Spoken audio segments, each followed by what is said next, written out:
Selamat malam teman-teman sedama yang berbahagia. Namo Buddhaya.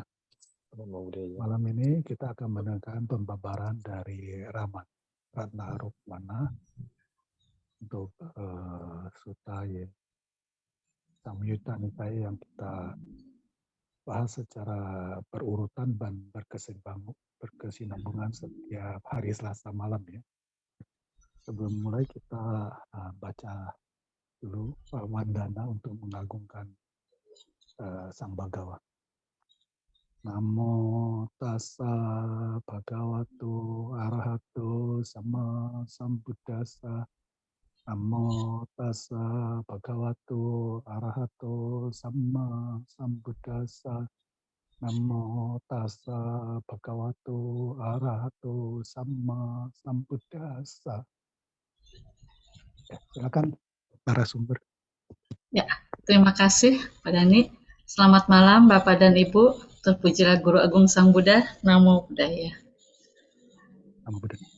Malam ini saya akan mencoba membahas Samyutta Nikaya 3, kelompok khotbah tentang Kosala nomor 5, yaitu perlindungan diri. Sebelumnya kita sama-sama akan membacakan isi dari Samyutta Nikaya 3 nomor 5 ini ya. Disawati sambil duduk di satu sisi, Raja Pasenadi dari Kosala berkata kepada Sang Bhagawa, "Di sini, Yang Mulia, sewaktu aku sendirian dalam keheningan, sebuah perenungan muncul dalam pikiranku. Siapakah sekarang yang melindungi diri mereka, dan siapakah yang membiarkan diri mereka tanpa perlindungan? Kemudian, Yang Mulia, aku berpikir, mereka yang melibatkan diri dalam perbuatan buruk melalui jasmani, ucapan, dan pikiran, membiarkan diri mereka tanpa perlindungan. Walaupun bahkan sekelompok pasukan gajah melindungi mereka, atau sekelompok prajurit berkuda, atau sekelompok prajurit kereta, atau sekelompok prajurit infanteri, namun mereka tetap tidak terlindungi. Karena alasan apakah? Karena perlindungan itu adalah eksternal, bukan internal. Oleh karena itu, mereka membiarkan diri mereka tanpa perlindungan. Akan tetapi, mereka yang melibatkan diri dalam perbuatan, baik melalui jasmani, ucapan, dan pikiran melindungi diri mereka. Walaupun tanpa perlindungan sekelompok pasukan gajah, atau sekelompok prajurit berkuda, atau sekelompok prajurit kereta, atau sekelompok prajurit infanteri, namun mereka tetap terlindungi. Karena alasan apakah? Karena perlindungan itu adalah internal, bukan eksternal. Oleh karena itu, mereka melindungi diri mereka. Demikianlah Baginda, memang demikian Baginda. Kemudian Sang Buddha mengulangi seluruh pernyataan Raja Pasenadi dan menambahkan syair-syair berikut. Adalah baik pengendalian melalui jasmani, pengendalian melalui ucapan juga baik. Adalah baik pengendalian melalui pikiran, pengendalian di mana-mana adalah baik. Dengan bersungguh-sungguh terkendali di mana-mana, seseorang dikatakan terlindungi. Nah, jadi di sini di Samyutta Nikaya 3 nomor 5 ini jadi ada perlindungan yang dikatakan perlindungan diri sendiri itu berarti perlindungan internal dari diri sendiri. Kalau misalnya perlindungan seperti yang sekelompok gajah, kuda atau infanteri itu tidak bisa melindungi diri kita. Tetapi yang bisa melindungi diri kita sendiri yaitu ya diri kita sendiri. Jadi dari internal, walaupun tidak ada pasukan seperti gajah, kuda, atau yang lainnya. Ya. Nah, seperti di Dhammapada 160 juga dikatakan, Atahi atano nato, kohinato parosia, atanahi sudantena, natang labati dulabangti. Nah, ya. Diri sendiri sesungguhnya adalah pelindung bagi diri sendiri. Karena siapa pula yang dapat menjadi pelindung bagi dirinya? Setelah dapat mengendalikan dirinya sendiri dengan baik, ia akan memperoleh perlindungan yang sungguh amat sukar dicari. Kita sebagai umat Buddha berarti kita tidak bisa meminta kepada siapapun untuk melindungi diri kita sendiri. Perlindungan bagi diri kita sendiri, perlindungan aktif. Seperti yang dikatakan di Abhinava Cawekana-Pata ya, kama sendiri yang bisa melindungi diri kita sendiri. Perbuatan kita sendiri yang melindungi diri kita sendiri. Oleh karena itu, untuk kita bisa mengetahui, bisa menjaga diri kita sendiri, kita harus mempelajari kama. Kita harus mempelajari hukum kama ya. Jadi kama di sini ya buah-buah perbuatan baik inilah yang akan melindungi diri kita sendiri. Karena kama ini juga ada kama yang baik dan kama yang buruk. Tergantung dari diri kita sendiri. Kita mau melindungi diri kita sendiri, berarti kita harus mempunyai banyak menanam perbuatan-perbuatan baik. Nah ya di sini Sang Buddha mengatakan, cetanahang bikawe kamang wadami. Jadi para biku, cetana atau niat itulah yang disebut kama. Nah oleh karena itu kita juga harus berhati-hati dengan niat kita. Usahakan niat kita ini, dari pikiran ini selalu niat-niat yang baik. Ya karena semuanya ini, perlindungan diri kita sendiri ini berawal dari kama ya. Nah, di sini ada dua macam kama, yaitu ada akusala kama, perbuatan baik, dan akusala kama yang dikatakan perbuatan buruk. Apa ya saja yang dimaksud dengan kusala kama? Oh, ini kita akan membahas akusala kama dulu, akusala kama pata 10 ya. Jadi ada 10 macam perbuatan buruk. Nah, tadi kan diri kita sendiri terlindung dari pikiran, ucapan, dan perbuatan ya. Ada 3 saluran. Nah, perbuatan buruk ini juga keluar dari 3 saluran, dari jasmani, dari ucapan, dan dari pikiran. Apa itu? Kaya ducarita 3, yaitu perbuatan buruk melalui badan jasmani, yaitu panatipata, pembunuhan, adinadana, pencurian, kamesumicacara, yaitu perzinahan. Jadi ini 3 perbuatan buruk yang dilakukan melalui jasmani. Kemudian ada waciducarita 4, perbuatan buruk melalui ucapan, yaitu musawada, berdusta, wisunawaca, ucapan mengadu domba, parusawaca, bicara kasar, dan sampapalapa, bicara hal-hal yang tidak perlu atau omong kosong. Nah ini yang keluar dari ucapan. Kemudian ada manoducarita 3, perbuatan buruk melalui pikiran, yaitu abija, nafsu loba, keserakahan, yaitu dari pikiran buruk juga ingin memiliki harta atau milik orang lain, itu juga sudah merupakan perbuatan buruk. Ya, kemudian biapada, kemauan atau niat jahat, seperti kebencian, dendam, tidak senang melihat orang lain, rasa tidak suka. Nah ini karena ini perbuatan buruk melalui pikiran, ini harus hati-hati karena yang mengetahui itu hanya diri kita sendiri. Berbeda dengan perbuatan buruk yang melalui jasmani dan ucapan. Kalau misalnya melalui jasmani dan ucapan itu kan bisa terlihat ya, seperti yang beberapa minggu lalu sudah dijelaskan oleh Dr. Kindela. Jadi kalau misalnya nafsu loba, niat jahat, itu dari pikiran kita sendiri, yang mengetahui hanya diri kita sendiri. Kemudian yang ke-10 ini juga micaditi, berpandangan salah. Ini pandangan keliru yang mengakibatkan perilaku yang tidak benar, bahkan mendorong melakukan perbuatan-perbuatan yang tidak sesuai dengan dhamma. Jadi menganggap apa yang benar, apa yang tidak benar dianggap benar, apa yang salah dianggap itu benar. Jadi ini juga harus berhati-hati dengan pandangan salah. Nah ini ada 3 perbuatan buruk yang melalui pikiran. Jadi ada 10 perbuatan buruk. 3 melalui jasmani, 4 melalui ucapan, 3 melalui pikiran. Kemudian Sang Buddha juga mengajarkan kita untuk melatih kusala kamapata 10, yaitu 10 perbuatan baik ya. Untuk bisa menjalankan 10 kusala kama baik ini, kita harus menjalankan sila dan juga bermeditasi. Karena yang perbuatan buruk melalui jasmani dan ucapan itu bisa kita kikis dengan menjalankan sila. Kemudian seperti yang tadi pikiran, yaitu kita harus latih dengan meditasi. 10 macam kusala kamapata, yaitu 10 macam perbuatan baik, 3 dari jasmani, yaitu panatipata weramani. Nah, ini kan termasuk dari kelompok sila ya, seperti kita biasa membacakan Pancasila.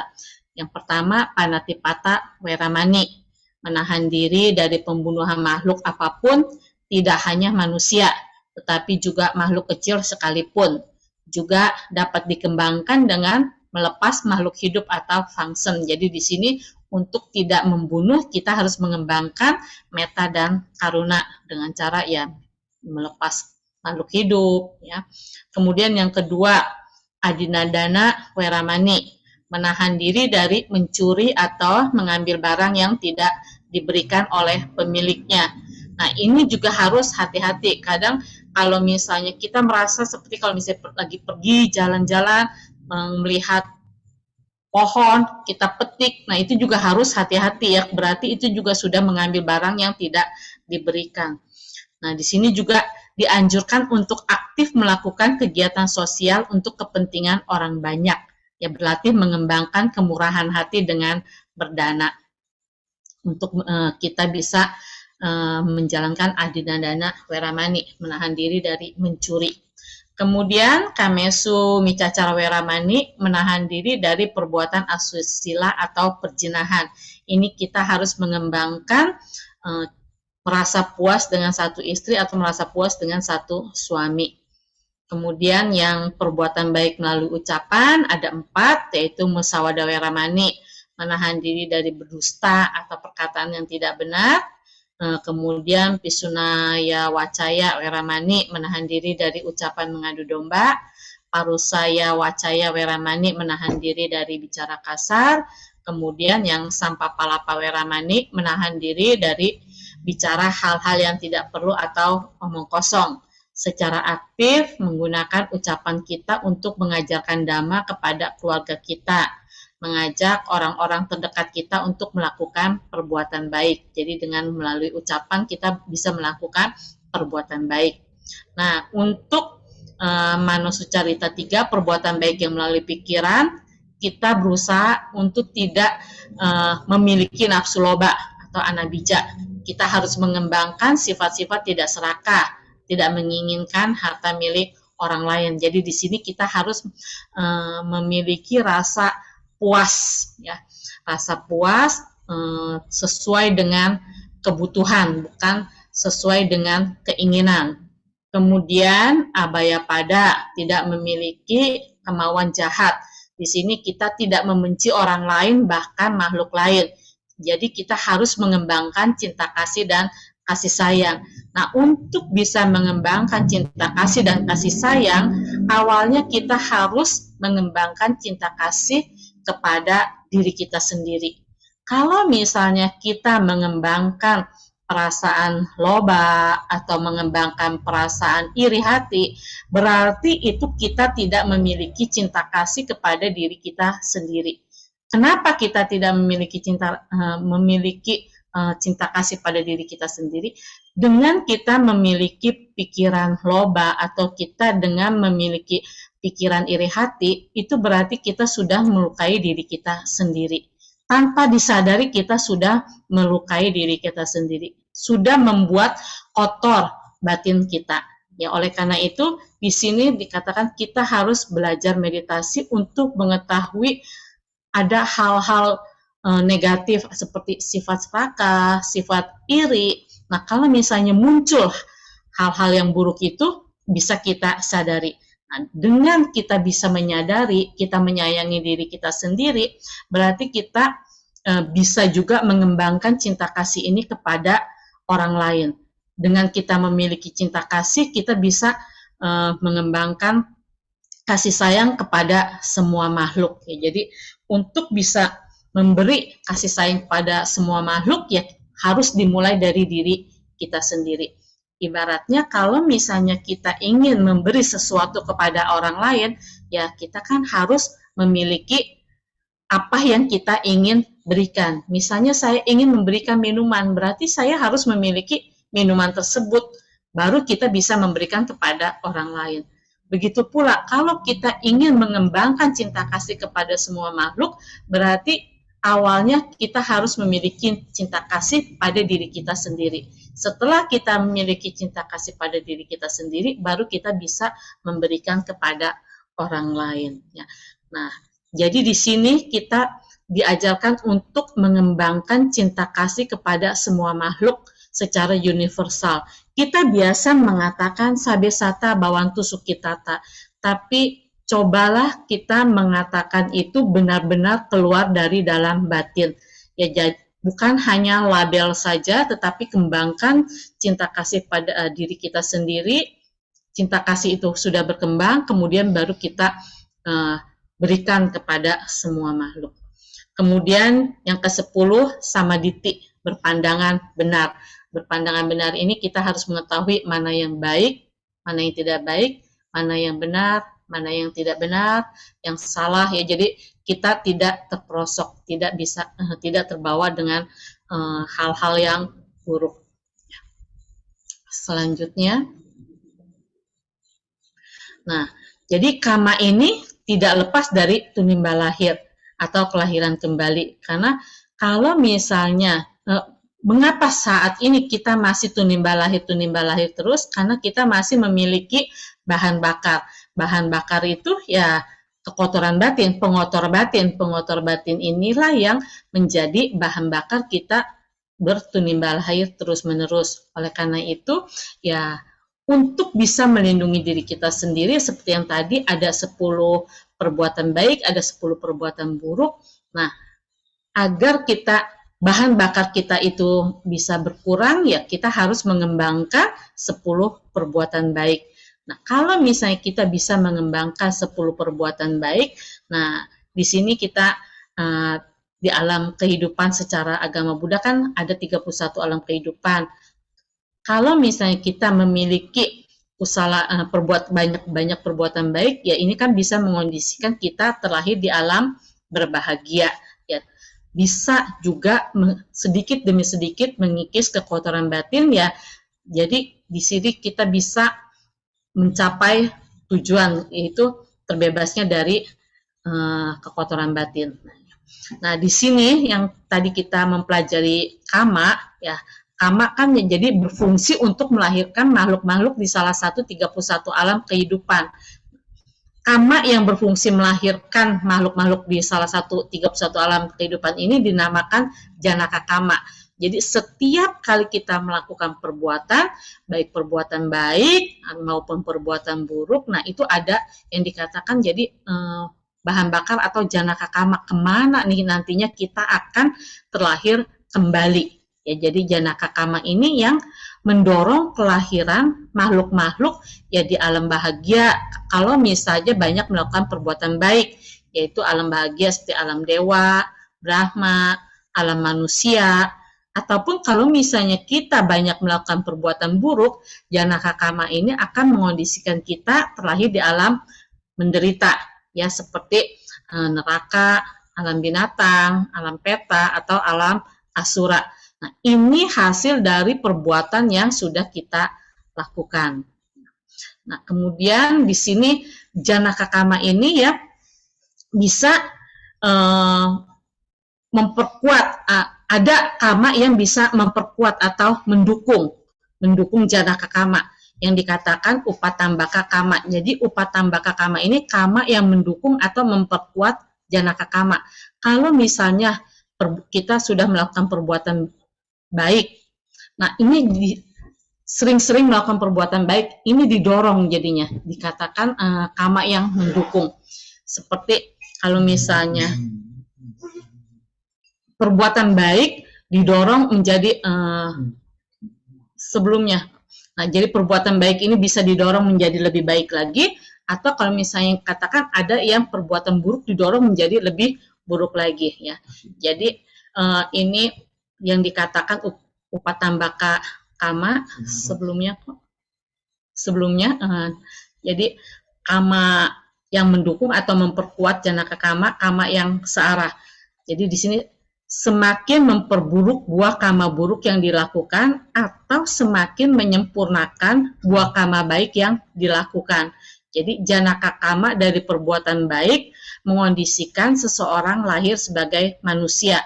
Nah, perbuatan baik lainnya sebagai upatambaka kama mendukungnya terlahir menjadi rupawan, di keluarga kaya. Jadi ini kita sudah di kehidupan saat ini banyak melakukan perbuatan baik. Ini kan janaka kama, ya ada yang mengondisikan kita terlahir kembali. Kemudian kita banyak-banyak melakukan perbuatan baik, jadi ada kama yang mendorong juga bisa terlahir di alam yang bisa terlahir di keluarga kaya. Kemudian rupa kita juga menjadi yang rupawan gitu. Jadi ini perbuatan baik mendorong hal-hal yang baik. Tetapi hati-hati juga, upatambaka kama ini juga bisa mendorong hal-hal yang buruk.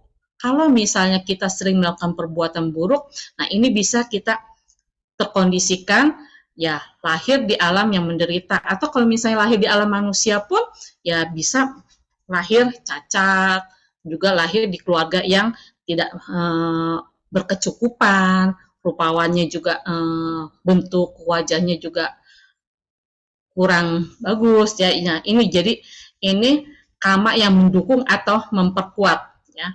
Memperkuat hal-hal yang baik atau juga memperkuat hal-hal yang buruk. Kemudian upapilaka kama. Kama yang justru melemahkan atau mengurangi kekuatan janaka kama. Ketika kama baik ataupun buruk berbuah tidak sempurna karena dilemahkan oleh buah kama buruk atau baik lainnya. Misalnya dari janaka kama, dari perbuatan baik, mengondisikan seseorang lahir sebagai manusia. Namun, karena perbuatan buruk yang pernah dilakukannya juga berbuah sebagai upapilaka kama, menyebabkan manusia jadi terlahir cacat, miskin, dan tidak bermoral. Ya, jadi di sini ada upapilaka kama, kama yang melemahkan. Tadi upatambaka kama, kama yang menyelaraskan, ini kama yang melemahkan. Selanjutnya ada di sini upagataka kama, kama yang berfungsi memotong atau menghancurkan kekuatan janaka kama.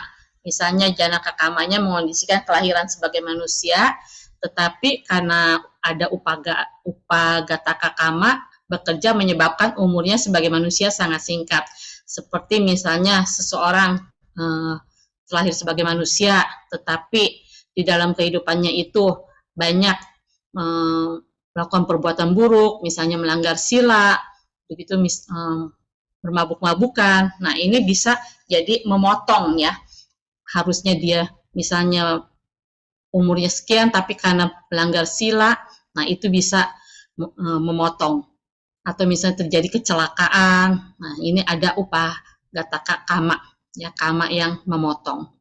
Kemudian, nah di dalam Samyutta Nikaya 1-2-3-9 juga disebutkan, ya disang labate bijang, tadisang labate palang, kalyanakari cakalyanang, papakari capapakang. Sesuai dengan benih yang telah ditabur, begitulah buah yang akan dipetiknya. Ia yang berbuat baik akan menerima kebahagiaan, dan ia yang berbuat jahat akan menuai penderitaan. Jadi ya sini sama ya, jadi perlindungan bagi diri kita sendiri jadi tergantung pada diri kita sendiri.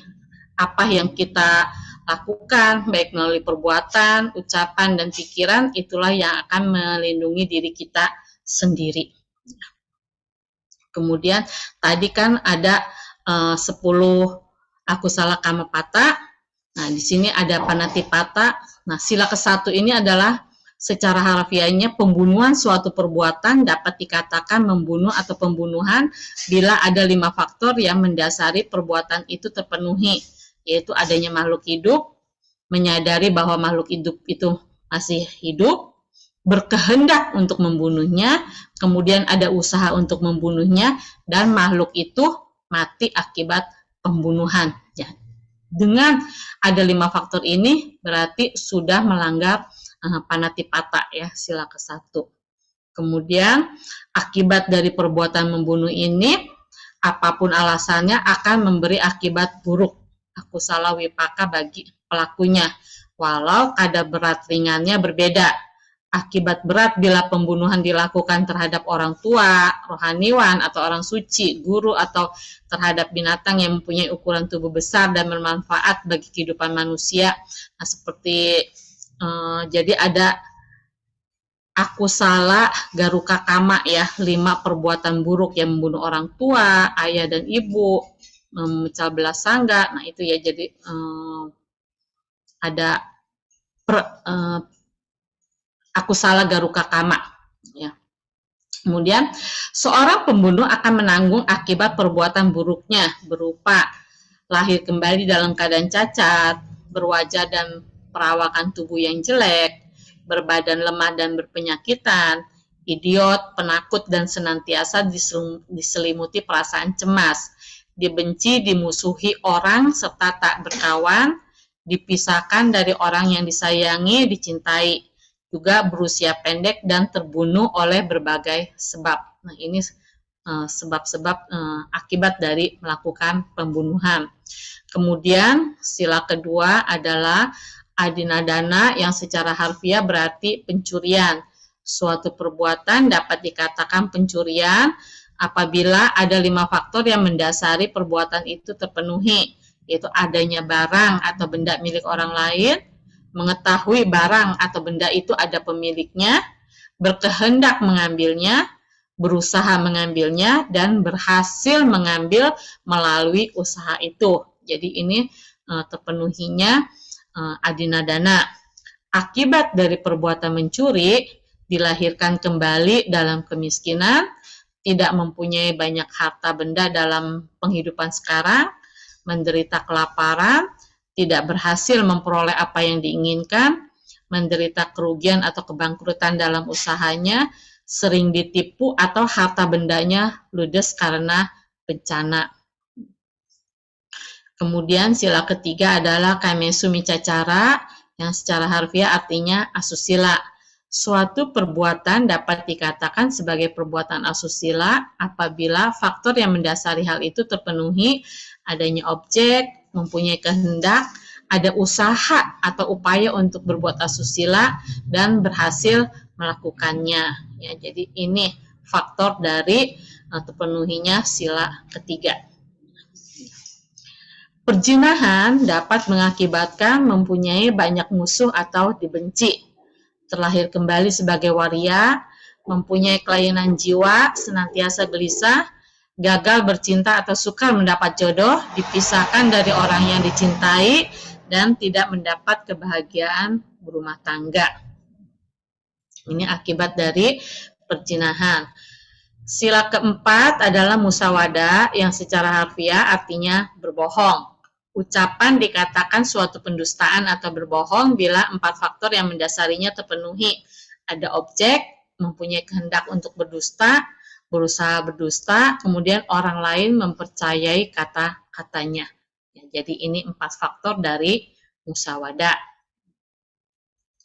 Akibat dari perbuatan berbohong, mulut berbau busuk, berbicara tidak jelas, perkataannya tidak dipercaya, menjadi celaan para bijaksana, sering bertikai, hidup jauh dari kerukunan, mudah sakit hati atau tersinggung oleh ucapan orang lain, dan juga terjauhkan dari kebenaran, tidak mempunyai kebijaksanaan luhur. Nah, inilah yang harus kita pegang sebagai prinsip hidup kita sebagai masyarakat Buddhis. Dengan prinsip seperti ini akan mendorong kita untuk selalu berbuat baik dan terus melakukan perbuatan baik untuk mengurangi akibat dari karma buruk. Sehingga di kemudian waktu kita dapat lebih berbahagia, lebih tentram dan damai, lebih sehat, lebih panjang usia, apalagi kalau terakhir di alam surgawi. Selain untuk keuntungan duniawi, mari kita gunakan karma baik kita untuk mengikis kekotoran batin, yaitu melalui perilaku, ucapan, jasmani, dan juga pikiran. Semoga kebaikan yang telah kita lakukan selalu melindungi kita semua sesuai dengan ajaran Kama. Barang siapa yang tidak menanam perbuatan buruk, apapun alasannya, tidak akan menerima akibat buruk. Demikian pula jika kita selalu menanam perbuatan baik, kapanpun kita akan meraih kebaikan. Dengan demikian, Dhamma dapat melindungi kita karena kita memiliki kebajikan. Jika kita tidak menanam, maka tidak mungkin kita dapat menuai. Tetapi jika kita menanam, maka sangatlah mungkin kita dapat menuai. Itulah prinsip kerja hukum Kama. Jadi, ini yang bisa saya sampaikan. Jadi, perlindungan bagi diri kita sendiri, yaitu perlindungan secara aktif. Perlindungan melalui pikiran, ucapan, dan perbuatan. Ya, saya serahkan kembali kepada Pak Dhani, kalau ada pertanyaan nanti Pak Dhani yang jawab. Terima kasih. Terima kasih Ramani, luar biasa. Nah, dari Sutta pengendalian diri terus diperluas, dipertajam dengan 10 akusala kamapata dan juga 10 kusala kamapata. Kemudian ada 4 jenis kama dan juga efek-efek dari perbuatan yang melanggar 5 sila. Jadi ini sangat luas ya. Dan bagi teman-teman yang ingin bertanya silakan saja ya. Waktu dan tempat kami persilakan.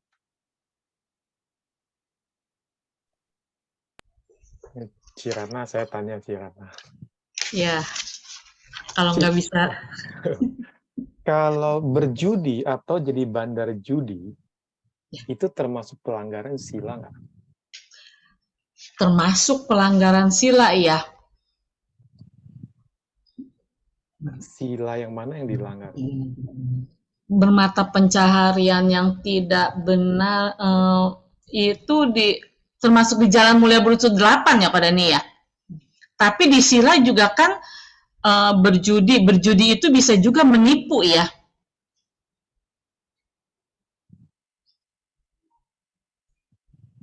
Kalau membunuh, kalau misalnya sila kita ya, membunuh, mengambil barang yang tidak diberikan, berbuat asusila, berkata yang tidak benar, mabuk-mabukan gitu ya. Berarti kita, kalau misalnya di Jalan Mulia Berunsur 8 sih, memang sudah masuk ke mata pencarian yang tidak benar ya. Tetapi kalau misalnya sila, kita berjudi, tetap sih tidak melanggar sila, tetapi melanggar dhamma kali ya. Bagaimana, Pak Dhani? Berjudi mungkin tidak melanggar 5 sila itu, tetapi menimbulkan kemerosotan batin. Nah, melanggar dhamma berarti ya. Loba, serakah. Kemerosotan batin. Kemerosotan batin, dikatakan iya. Kemerosotan batin. Iya. Jadi misalnya tadinya dia orang baik, dia berjudi, dia tidak melanggar sila, tapi lama-lama dia kalau kalah segala, rumah tangganya pecah segala, ya kan, dia menjadi menderita kan. Iya. Dengan kemerosotan batin pun lama kelamaan bisa menjadi melanggar sila. Ya, kalau misalnya ada 4 hal kebocoran dari penghasilan ya kalau nggak salah ya. Salah satunya itu kan berjudi gitu ya. Nah kalau misalnya kita berjudi lama-kelamaan kemerosotan batin, kita bisa melanggar sila kedua. Karena kan kalau misalnya bisa mencuri karena ingin melakukan seperti itu ya. Bisa membunuh juga. Iya, bisa membunuh juga. Seperti sila kelima ya. Iya. Bermabuk-mabuk efeknya. Efek dari kemerosotan batin bisa melanggar sila. Iya. Memang kalau misalnya kita baca Pancasila sih berjudi nggak ada sepertinya ya. Iya, tidak. Tapi kemerosotan batin.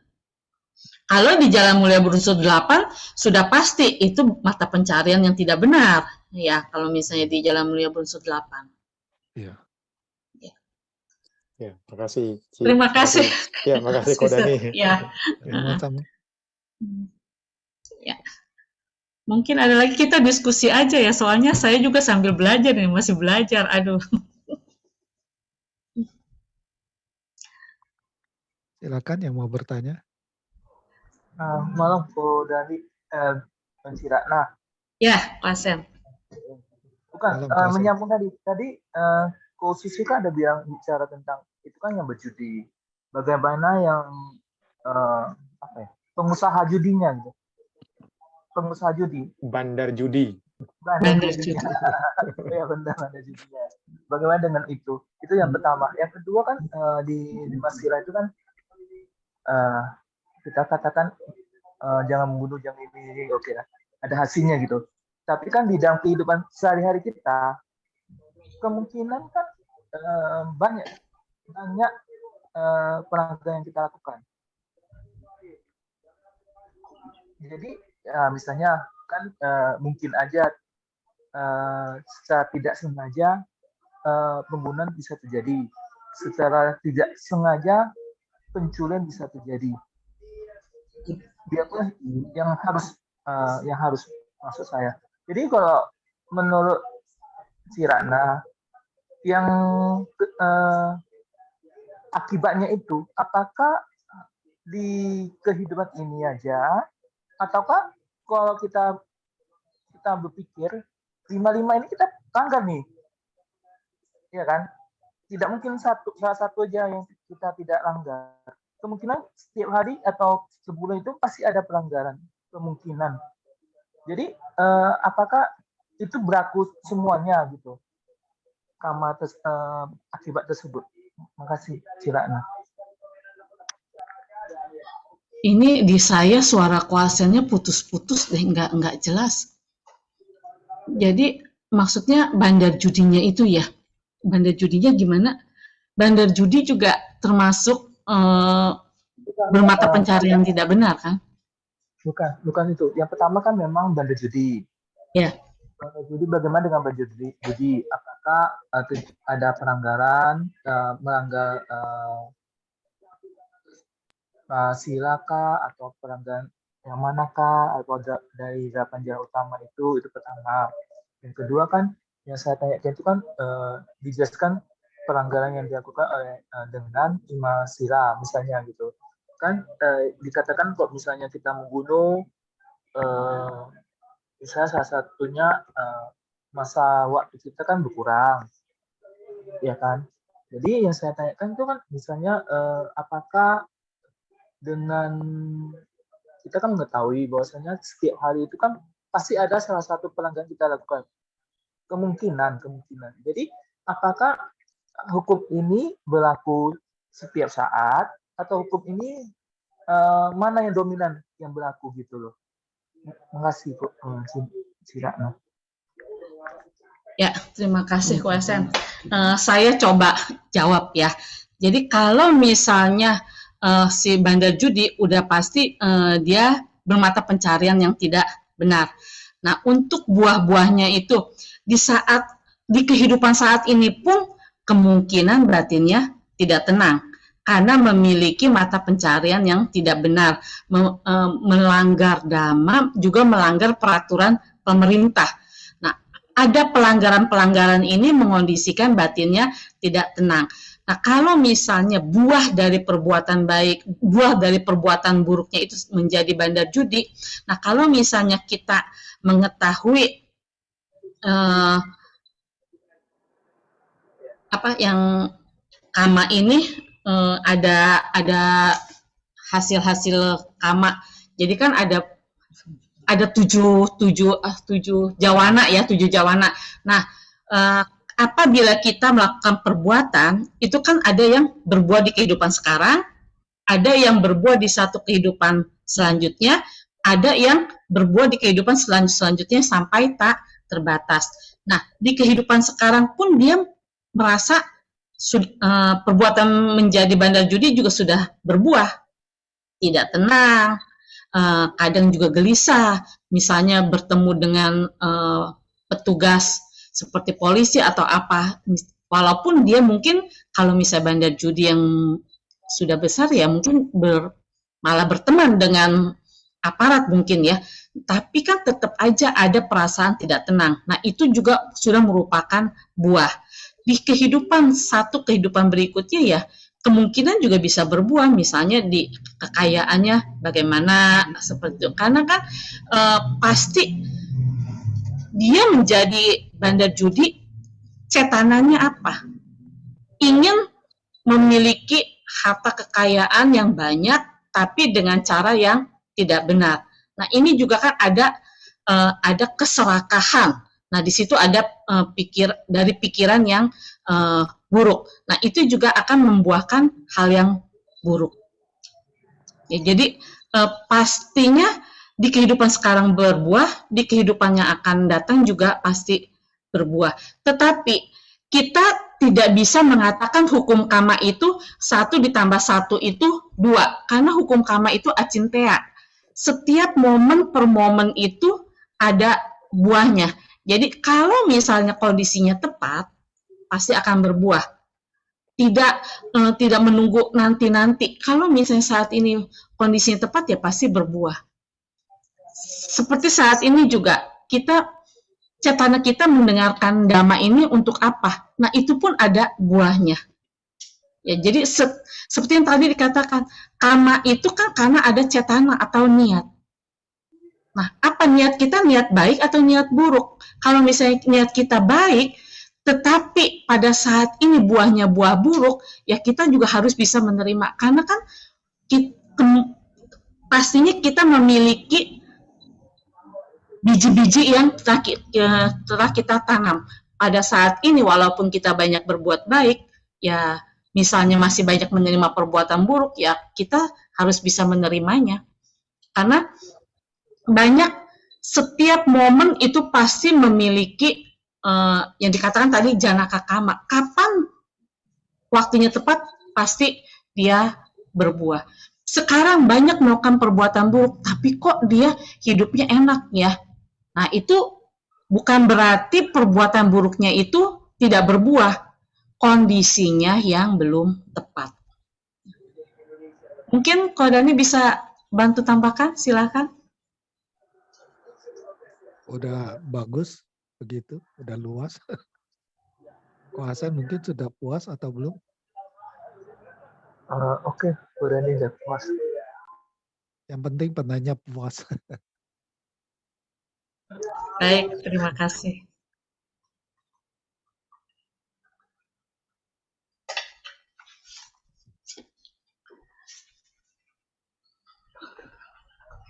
Silakan.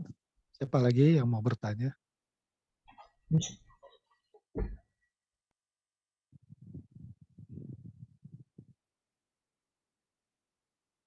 Kayaknya orang Medan hobi judi ya.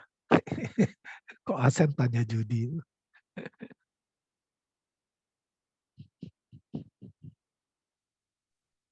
Kalau nggak ada, saya lanjutkan pertanyaan Ko Hasan tadi. Oke, tadi Ko Hasan kayak kurang lebih mungkin pertanyaannya mungkin kurang lebih sama. Kadang maksudnya di situasi tertentu ada hal yang terpaksa yang sebenarnya kita tidak mau melakukan. Cuma contohnya nih, pernah misalkan kita pergi retreat ininya. Retreat itu kan lebih ya misalkan di kamar mandinya. Gitu. Banyak semut nih. Kita mau mandi. Kita siram, dia tewas. Nggak siram, kita nggak mandi. Nah, sebaiknya bagaimana itu, Ji? Nah, itu kadang juga ya masih sih dilakukannya, karena kan semut dipikirnya masih binatang kecil gitu. Tapi ya kalau misalnya memang bisa, ya penyebab datangnya semut itu apa? Kalau kita tahu penyebabnya apa, kita buang dulu deh. Seperti kalau misalnya ada makanan, semut datang, semut banyak nih. Yang kita ambil apa? Apakah kita langsung bunuh semutnya, atau kita ambil makanannya kita buang? Yang pasti makanannya kita ambil dulu kan? Ya, itu kalau bisa diambil kan. Ya. Nah, ini misalkan tempat retreat itu kadang kamar mandinya itu agak di di pojok di itu yang dekat banyak pohon-pohon dan sebagainya kan. Kadang itu semuanya banyak tuh ininya. Nah, mau mandi itu semutnya itu nggak pergi-pergi. Ada kamar mandi lain nggak? Ada pilihan nggak? Sama juga, sebelah juga sama juga. Ya sudah deh kalau bisa kayak gitu. Tetap mandi aja kalau saya. Gimana tuh Korade kalau bisa seperti itu? Tetap jangan lakukan panatipata. Gimana caranya tetap jangan lakukan panatipata. Nggak mandi jadinya ya? Ya gimana caranya lah. Lap badan kayak apa gimana.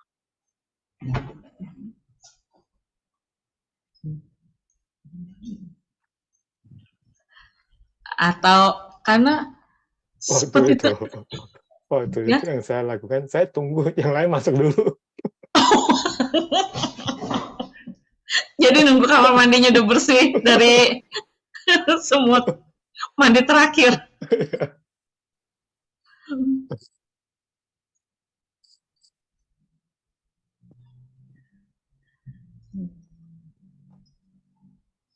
Ya kadang ada dilema-dilema seperti itu ya. Ya kalau misalnya ada dilema-dilema seperti itu, tetaplah kita berusaha untuk berpegang kepada sila. Tetapi ya kalau misalnya memang tidak bisa, ya diusahakan untuk sampai tidak melanggar sila ya.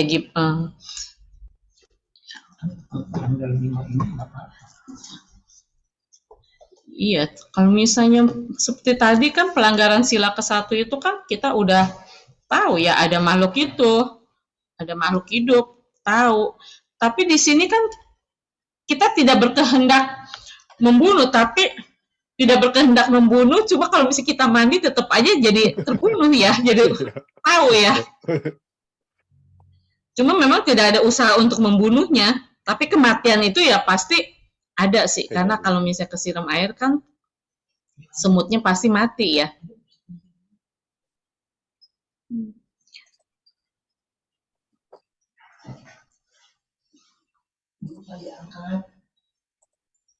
Kalau misalnya banyak, kalau misalnya 1 sih mungkin bisalah kita pindahin ya. Betul. Tapi kalau biasanya kan semutnya bergerombol ya, banyakan. Ya. Ya bener juga sih, nungguin orang lain aja dulu kali gitu ya.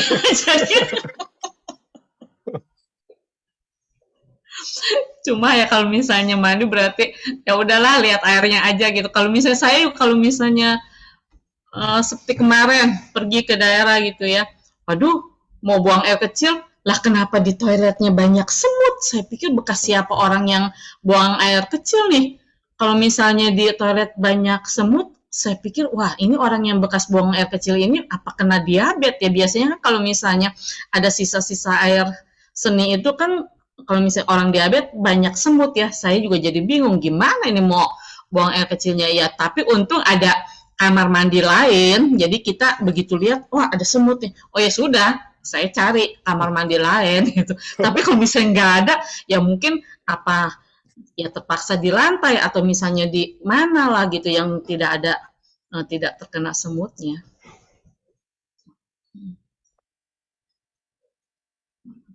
Thank you, Ci. Thank you. Ya.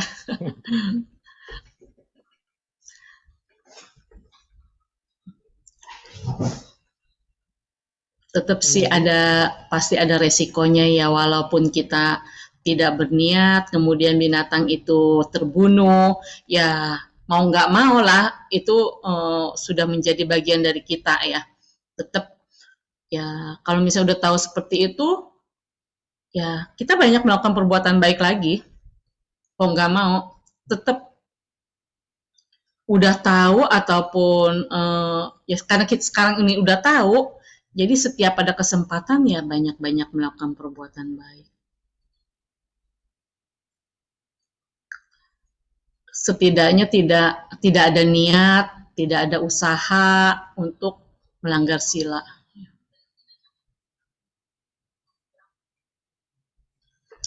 Silakan yang lain kita diskusi.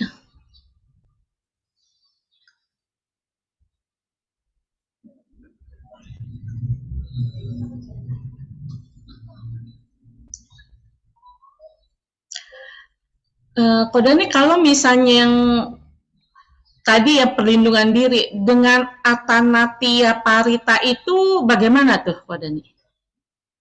Ya, itu Atanatia Parita itu kan meminta perlindungan ya? ya. Ya, gimana tuh Kodani? Jadi Parita itu historinya itu Raja Dewa Catumaharajika, mereka meeting di kota Dewa Raja Utara namanya Atana.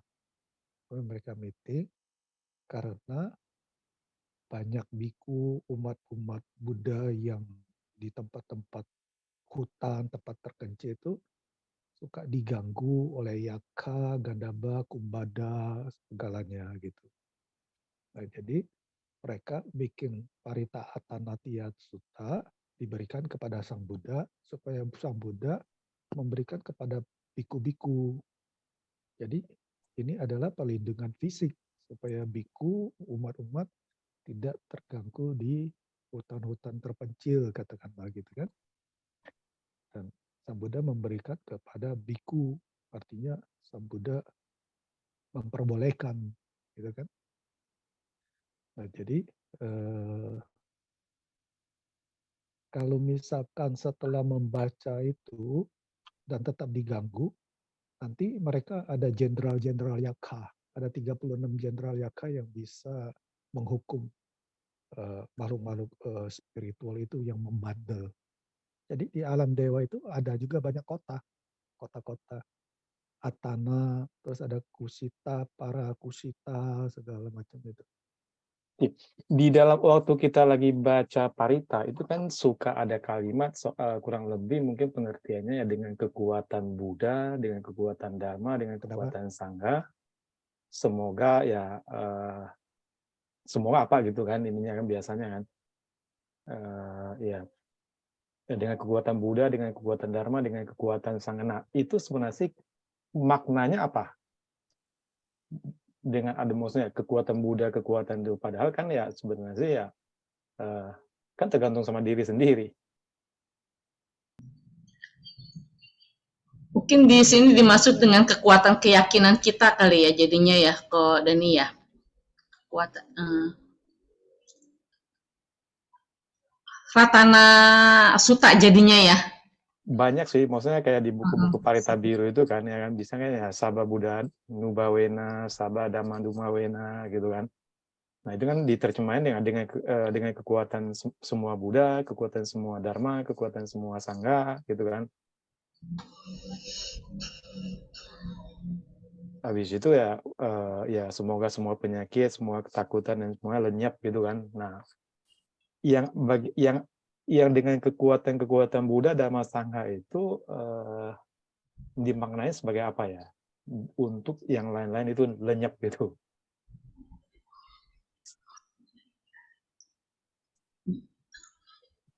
Dimaknai seperti keyakinan kita jadinya ya dengan keyakinan disesuaikan dengan Buddha Nusati, Dhamma Nusati, Sangha Nusati seperti itu mungkin ya Pak Dani. Ya. Secara batiniah ya.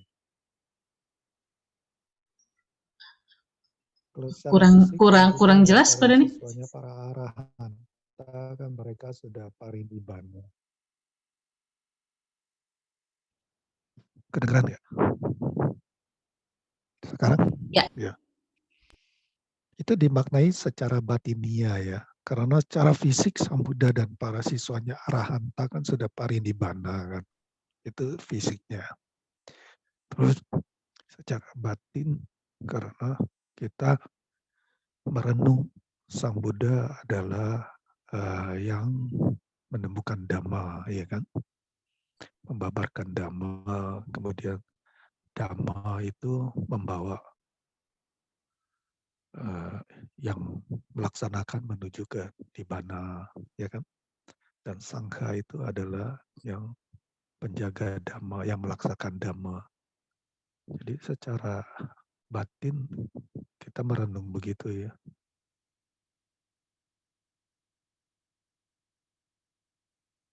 Ya, dengan perenungan Buddha Nusati, Dhamma Nusati, Sangha Nusati, keyakinan kita meningkat, ya berarti tetap di sini secara harafiahnya sih dari diri kita sendiri juga akhirnya ya. Terima kasih, Kodani. Ya, terima Sama-sama. kasih Ci. Terima kasih Kodani. Sama-sama. Si Ratna, mau tanya si Ratna. Ya, Pandangan si Ratna ini, white musawada itu ada nggak? apa? Musyawarah kenapa? Musawada putih, berbohong putih. Oh, musyawarah putih.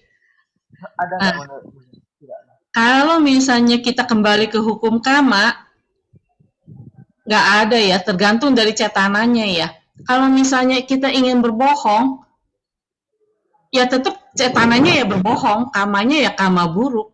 Nggak ada perbuatan abu-abu lah, perbuatan yang setengah-setengah ya nggak ada ya kalau misalnya menurut saya.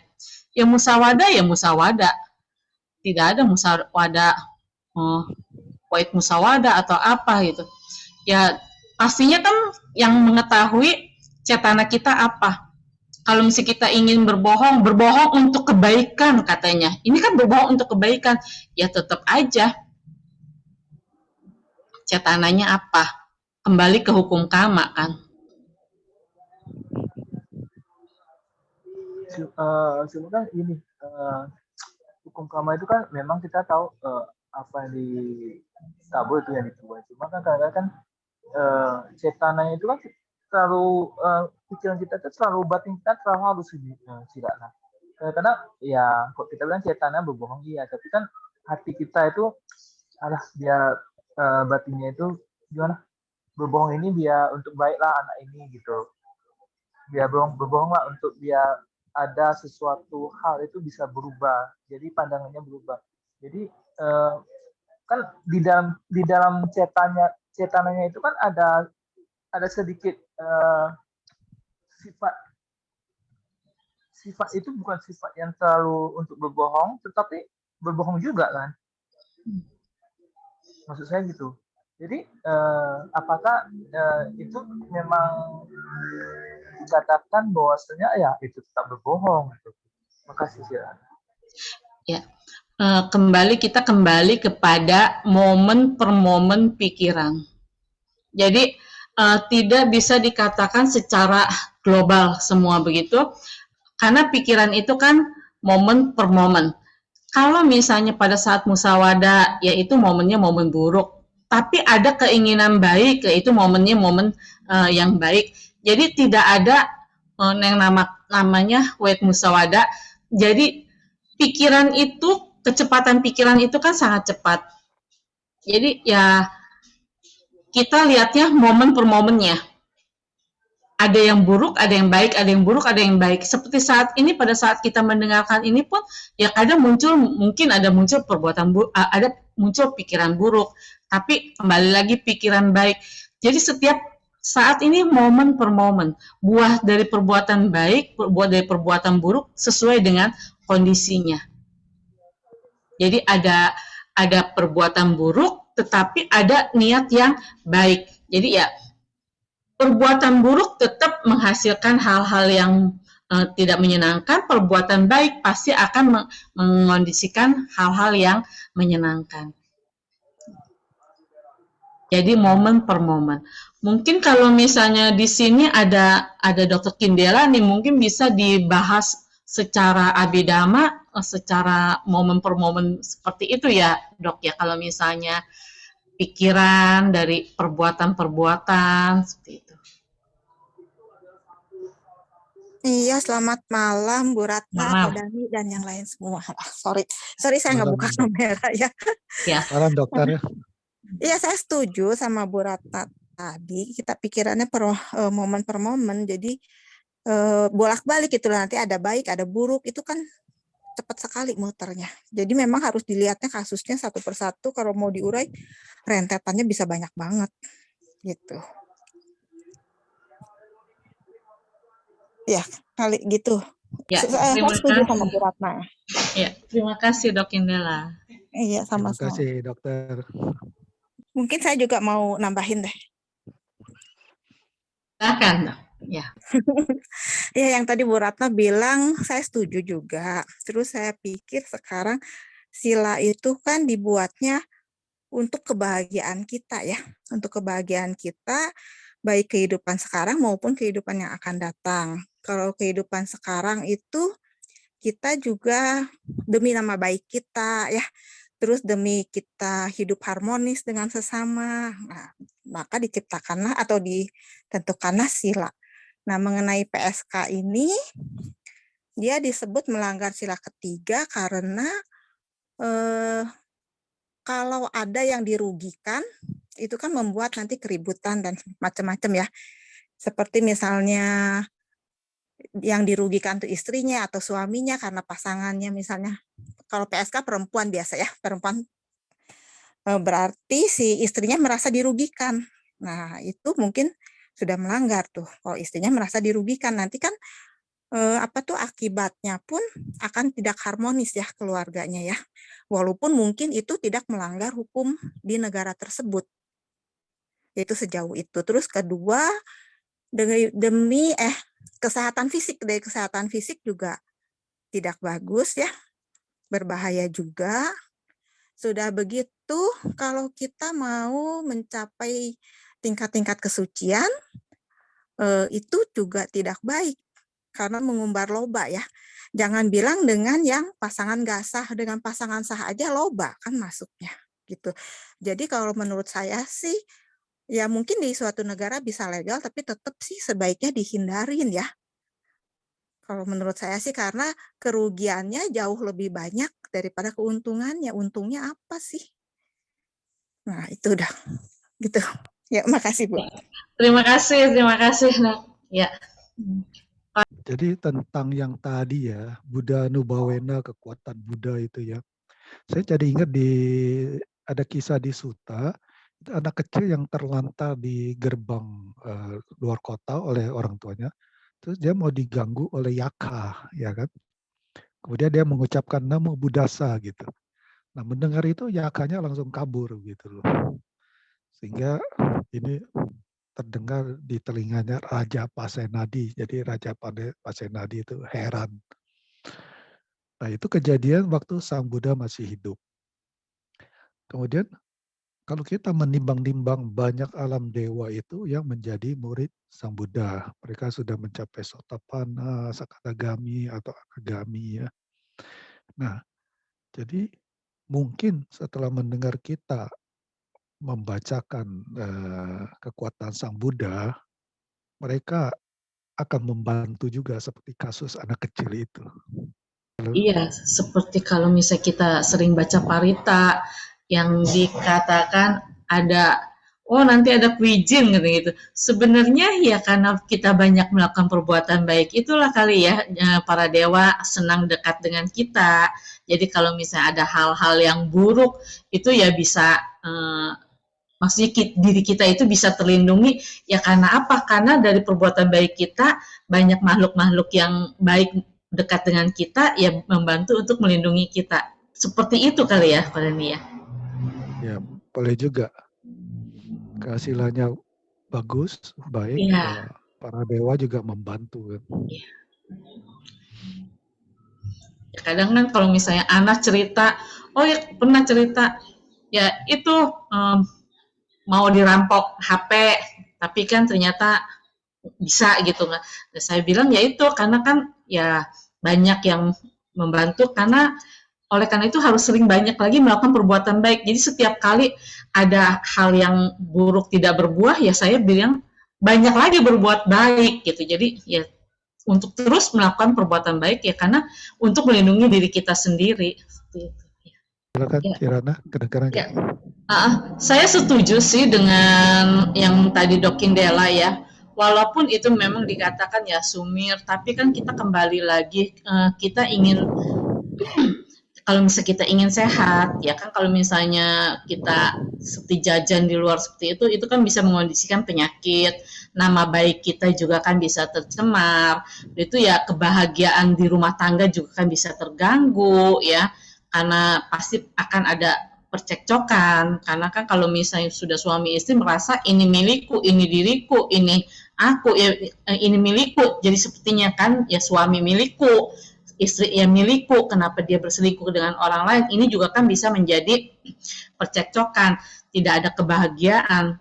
Ya, seperti kalau misalnya kita sekarang sebagai umat Buddha juga kan bertujuan untuk mengikis kekotoran batin, dengan kita mengumbar nafsu indera juga kan itu bukannya mengikis malah menambah. Jadi kalau misalnya kita berpegang kepada Dhamma, ya mungkin bisa dikatakan tidak melanggar sila karena mau sama mau sudah di atas umur gitu. Tapi kalau misalnya kita kembali lagi berpikir dengan kesehatan yang lain-lainnya, ya mungkin itu bisa menjadi pemikiran kita untuk tidak melakukan berbuat asusila atau jajan seperti itu. Tadi di slide itu kan ada saya tampilin ya.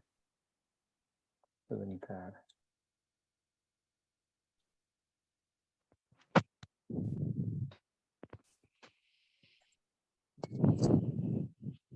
Karena perlindungan itu adalah eksternal bukan internal. Oke, oleh karena itu yang bagian ini. Nah, di bagian bawah itu karena alasan apakah? Karena perlindungan itu adalah internal, bukan eksternal. Oleh karena itu mereka melindungi diri sendiri. Nah, perlindungan internal ini yang melindungi diri sendiri ini apa, Ci? Yang internal ini maksudnya yang kusala kama pata 10. Kusala kama pata 10 itulah perlindungan dari internal, dari diri kita sendiri. Kalau misalnya internal itu kan maksudnya ada pasukan-pasukan atau ada orang lain. Tetapi dengan kita banyak melakukan perbuatan baik, tidak melakukan pembunuhan, tidak melakukan pencurian, tidak berbuat asusila, berkata yang benar, tidak serakah, tidak benci, juga berpandangan yang benar, ini yang dinamakan perlindungan internal. Dengan kita tidak membunuh, kita bisa aman pergi kemana saja. Kita percaya diri kemana saja karena kita tidak melanggar sila, membunuh, tidak mengambil barang yang tidak diberikan. Ini juga membuat diri kita kan menjadi kemana saja kita merasa aman. Tidak berbuat asusila, nama baik kita juga kan baik. Begitu ucapan kita juga benar, dipercaya oleh orang lain, tidak fitnah, tidak omong kosong, tidak gosip, tidak berkata kasar. Orang lain kan juga dengan kita berucap benar, ucapannya lemah lembut. Nah, ini juga menjadikan orang lain suka dengan kita, tidak akan ada yang menyerang kita. Kalau misalnya kita seperti tadi melanggar sila seperti pembunuhan, mengambil barang yang tidak diberikan, kalau misalnya kita melanggar salah satu seperti itu bagaimana kita bisa melindungi diri kita sendiri? Kita pergi kemanapun pasti akan dicari. Kita tidak bisa melindungi diri kita sendiri. Tetapi karena kita tidak melanggar sila, tidak seperti yang tadi 10 kama pata itu, ya itu yang bisa melindungi kita. Kemanapun kita pergi, kita akan merasa aman-aman saja. Berarti boleh dibilang karena kita tidak melakukan perbuatan yang tidak baik itu sehingga terhindar dari akibat perbuatan itu ya. Ya. Oleh karena itu ini selanjutnya kan saya membicarakan kama jadinya ya, karena ini berhubungan dengan kama. Perbuatan apa yang saya lakukan itulah yang akan saya terima. Perbuatan baik yang saya lakukan itulah yang akan melindungi diri kita sendiri. Jadi perlindungan itulah, perbuatan itulah, kama itulah yang akan melindungi kita. Kama baik yang akan melindungi kita. Okay. Thank you, Ci. Thank you. Masih. Di Dhammapada juga dikatakan kalau misalnya kita banyak melakukan perbuatan buruk, kita pergi kemana saja, ke goa, ke bawah gunung, kemana, ya tetap tidak akan kita bisa terhindar dari buah-buah perbuatan buruk. Oleh karena itu ya diri sendiri yang bisa melindungi diri sendiri dengan perbuatan baik. Cirakna, tanya satu lagi Cirakna. Ini Ya, tentang tentara Cirakna.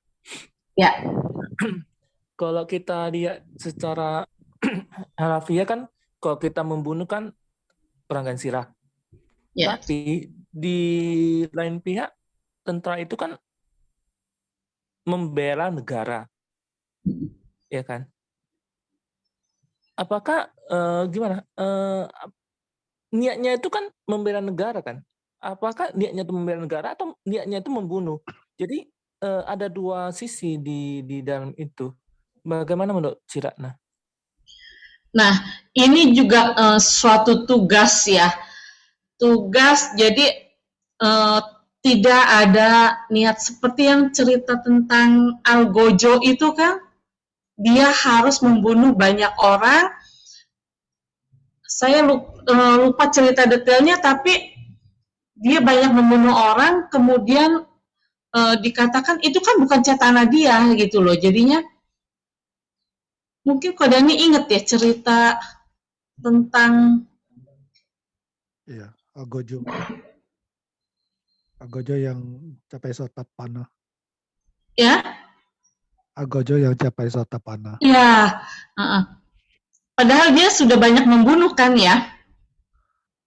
Tapi karena kalau dia melaksanakan 5 kriteria tadi, dia tahu ini ada makhluk hidup, sadar, terus ngambil nyawa, itu termasuk pembunuhan. Mau alasan apa aja. Cuman alasannya mungkin akan membuat karmanya berat atau ringan gitu. Kalau misalnya dia membunuh dengan kebencian misalnya, saya tusuk lu, itu kebencian yang timbul kan. Nah itu berat. Tapi kalau misalkan dia membunuh bukan dengan kebencian, hanya menjalankan tugas, mungkin karmanya lebih enteng. Tapi tetap melakukan pembunuhan karena 5 itu terpenuhi kan. Asal 5 syarat terpenuhi berarti itu pembunuhan. Iya, dilihat dari syarat-syarat pembunuhan ya. Ini seperti yang dikatakan, jadi seperti yang seseorang bermata pencaharian nelayan, seperti itu juga kali ya. Iya, iya. Mancing, pembunuhan juga. Tapi menangkap ikan, misalnya mancing, itu pembunuhan juga. Cuman harus dilihat dia unsurnya apa. Apakah dia unsur kebencian atau dia unsurnya bukan kebencian ya kan dalam melakukan itu. Kualitas LDM-nya lah yang harus dilihat ketika melakukan pembunuhan. Ya, kalau misalnya memang tugas negara, negara dalam keadaan berperang ya, itu ya memang apalagi kita sebagai tentara itu sudah menjadi suatu kewajiban jadinya ya. Kalau walaupun bukan sebagai tentara, tapi kalau misalnya negara sedang berperang seperti zaman dulu ya harus wajib militer, mau nggak mau kan itu harus kita lakukan ya. Mungkin kita beradi tanah kali ya, terlahir di negara yang ada dhamma, tidak dalam keadaan perang, seperti itu kali ya Kodani ya, supaya kita tidak bertemu dengan hal-hal yang waduh tidak diinginkan. Iya benar. Kodani, kayak dilematis loh Kodani. Gini, kenapa di negara Buddhis itu kebanyakan tuh negara miskin. Sedangkan kalau kita bilang logikanya gini, kok umat Buddhis kan umat Buddha kan berdana kan kepada biku. Kebanyakan kan. Kalau kita kan logikanya umat Buddhis itu mengenal bahwasanya berdana kepada biku sangga itu kan ladang yang subur. Cuma kenapa negaranya kok bisa miskin ya? Logikanya kok misalnya masyarakatnya makmur, tentu negaranya makmur. Tetapi ini kebanyakan terbalik. Negara Buddhis itu negaranya agak miskin. Kenapa gitu ya? Kadang-kadang hukum terjadi atau gimana? Masih gimana menurut Kodani? Hari ini narasumbernya Cik Ratna. Silakan Cik Ratna. Nggak apa-apa, kalian tolong jawab. Malah yang jadi pertanyaan saya itu, kenapa di negara Buddhis banyak waria? Tadi saya pikir mungkin si Koasan mau tanya seperti itu. Negara Buddhis seperti Tibet mungkin dia bukan negara kaya, tapi dia negara itu paling bahagia di dunia. Itu Tapi kalau kita lihat seperti ya, silakan. Tapi India jangan dikatakan negara Buddhis ya, seperti sekarang udah bukan negara Buddhis ya.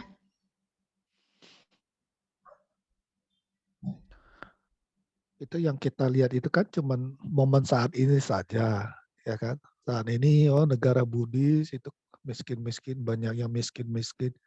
Myanmar, Laos, Vietnam, Thailand lebih mendingan, ya kan? Ini kan saat ini aja kita melihat, ya kan? Karma yang mereka lakukan masa lampau itu berbuahnya di sekarang ini kan. Tapi dengan adanya mereka berdana kepada biku dan segalanya, mungkin the next life-nya itu lebih bagus kan.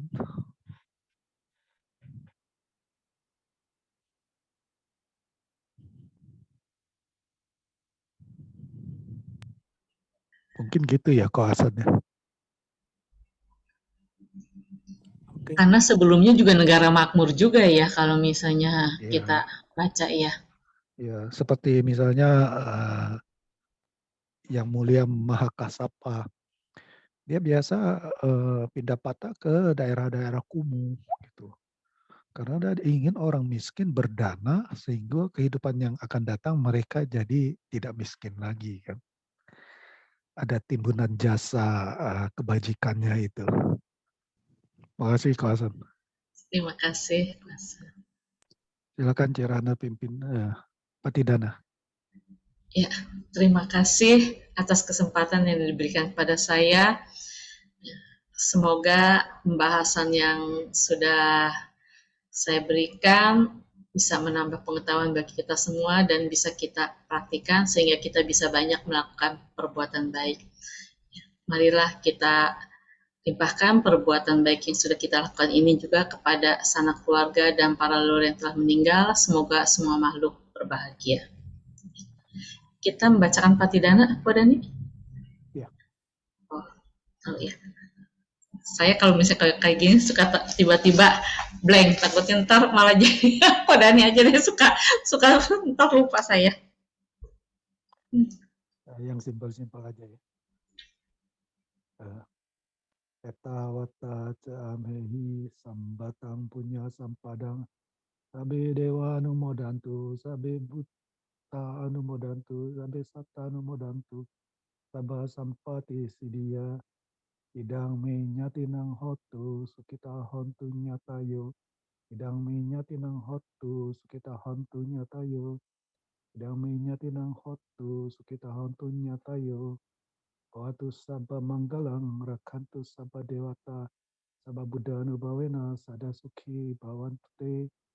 Kawatu sabba manggalang rakantu sabba dewata sabba dhamma anubhavena sada sukhi bhavantu te. Kawatu sabba manggalang rakantu sabba dewata sabba sangha anubhavena sada sukhi bhavantu te. Sadu, sadu, sadu.